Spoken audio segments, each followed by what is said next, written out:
So my name is Joe. I'm with Jaguar Heating and Air. Today we're going to be going over heater furnace maintenances.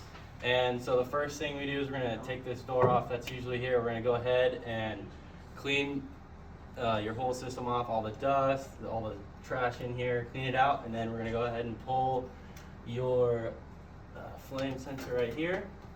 You're going to pull it out. We're going to clean it off with a little bit of fine sandpaper, make it nice and shiny. And then we're going to put that back in there. We're going to go ahead and then we're going to check your blower capacitor right here.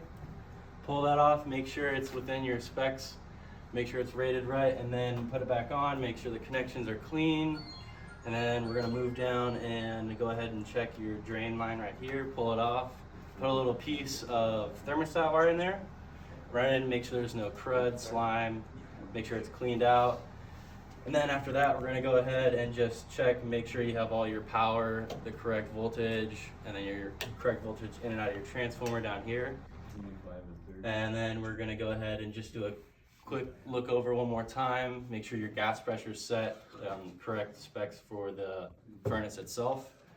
And then we're going to run it and make sure there's no weird sounds, noises. That's it.